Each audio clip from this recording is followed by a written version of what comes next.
नमस्कार, सुप्रभात। आप देख रहे हैं इंडिया न्यूज, आपके साथ मैं सृष्टि मिश्रा। और आज चलिए बात करेंगे बुलेटिन में बांग्लादेश की। बांग्लादेश में अल्पसंख्यकों के खिलाफ हिंसा जारी है।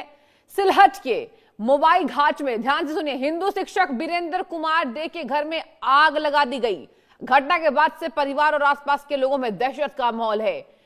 हमले का एक वीडियो इंटरनेट मीडिया पर तेजी से वायरल हो रहा है। इसमें देखा जा सकता है कि आग तेजी से घर को अपनी चपेट में ले रही है और परिवार के सदस्य अपनी जान बचाने की कोशिश कर रहे हैं।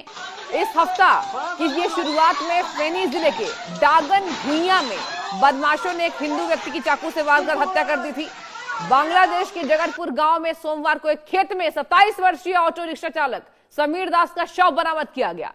बांग्लादेश के अखबार डेली मनोकांठा ने बताया कि समीर को अपने ऑटो से घर से निकला था। ऑटो से देर रात तक उसके ना लौटने पर रिश्तेदारों ने उसकी तलाश शुरू की थी।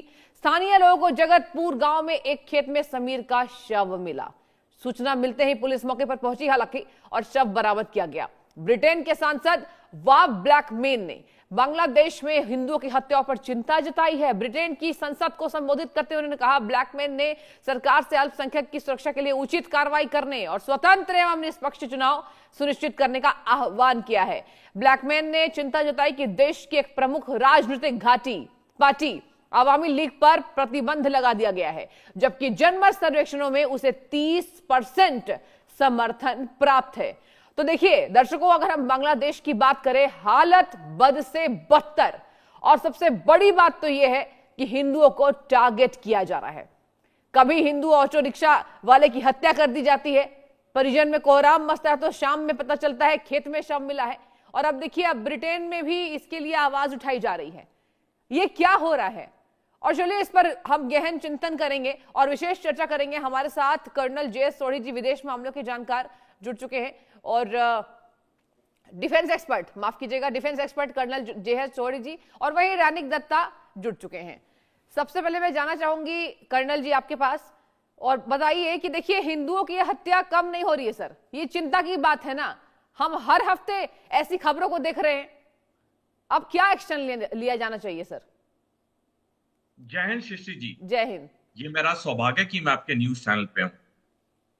5 अगस्त 2024 को जब बांग्लादेश में तख्ता पलट हुआ, तब से लेके आज तक लगातार बांग्लादेश में हिंदुओं पे अत्याचार होते जा रहे हैं।